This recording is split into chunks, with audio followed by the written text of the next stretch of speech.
Hitler's drive to Stalingrad, Blitzkrieg in the East.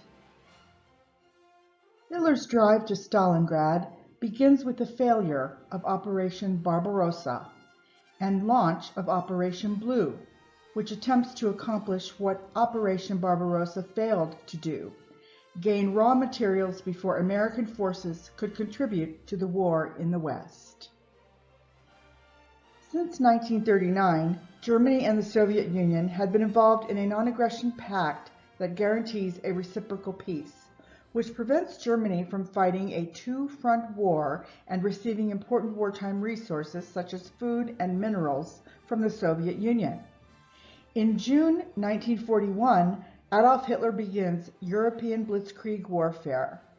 However, Britain cannot be subdued, and the dictator plans for an attack on the Soviet Union, which develops in December of 1940. The strategic name is Operation Barbarossa. Despite the non-aggression pact, Hitler stuns the world on June 22, 1941, when he launches Operation Barbarossa. It is the largest invasion force in the history of warfare. Der Führer's strategy is to annihilate the peoples in the borderlands before troops can be withdrawn into the Russian hinterland. Operation Barbarossa achieves almost complete tactical surprise.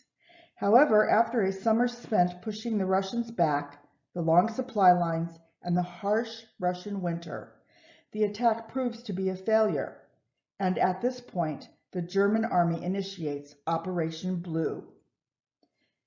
This operation, with complex intended phases, employs a nucleus of effort focusing on a southern drive toward the oil-rich Caucasus.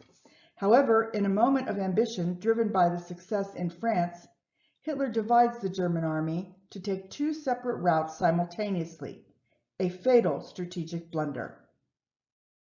Army Group A heads for the oil-rich Caucasus region, but it is necessary for Army Group B to first secure the northern flank along the Don River at Stalingrad, located on the Volga River. Hitler decides to have both Army Groups A and B attack at the same time.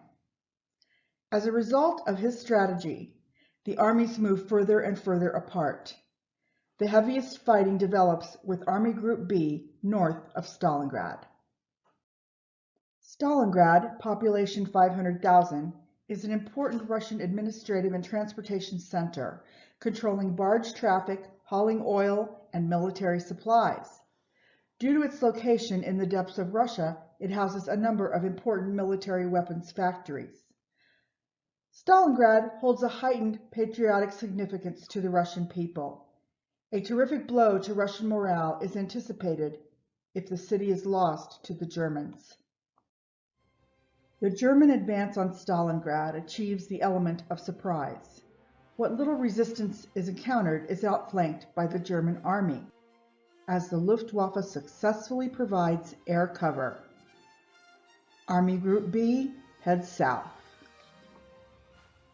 The initial drive of General Paulus's 6th Army is so successful that Hitler pulls a panzer division to join Army Group A, thereby thinning the division.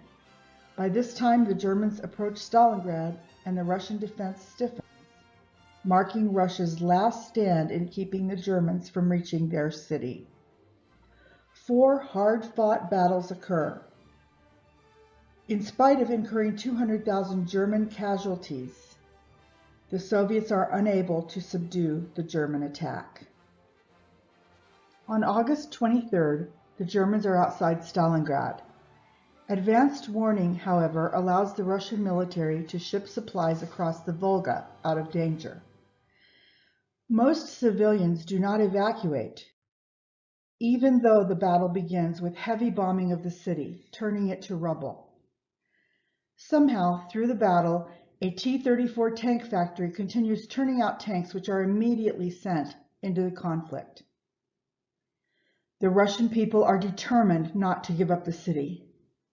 Thought of retreat is unacceptable on either side. Most of the fighting occurs outside the city, but fierce in-city fighting includes hand-to-hand combat with snipers on both sides, stationed in bombed-out buildings. With artillery on the eastern side of the Volga and reinforcements brought up, the Russians stall the German advance. However, after some months, the Germans control 90% of the ruined city. The Russians plan a counterattack to surround the German army, employing elements of surprise and using reinforcements. Two new Russian striking groups are formed, one to the north of Stalingrad and one to the south, without German knowledge. On November 19, 1942, Operation Uranus is launched and the encirclement of the German army begins. The Germans are unprepared, and flanks held by Romanian troops are easily defeated.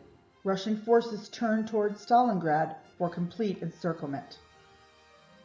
Paulus's army is soon trapped in the deep encirclement, 75 miles from other Axis troops. Hitler's orders are to stand fast. The Sixth Army is expected to hold Stalingrad. Goering promises that the Luftwaffe will supply the encircled Sixth Army. The large size of the army, bad weather, and Goering's supply airfields being overrun by Russians ensure that the airlift does not succeed. Field Marshal Manstein takes command of the forces outside the Soviet encirclement in order to break through. The battle takes place on the snowy steppe, at first surprising the Soviets and making large gains. But the Soviets rally, and Manstein's troops are unable to continue fighting their way out of the encirclement without the aid of the Sixth German Army. General Paulus fails. Manstein withdraws. Starving and out of ammunition, the Sixth Army surrenders on January 31, 1943. The German offensive in Russia never recovers. Stalingrad is one of the biggest military defeats and one turning point on the Eastern Front. Hitler fails to capture Russia and its raw materials, in particular much-needed Caucasus oil. Operation Blue is even less successful than Barbarossa, with the entire German army slowly retreating to Germany. The tide turns. Germany is never to regain its initiative on the Eastern Front.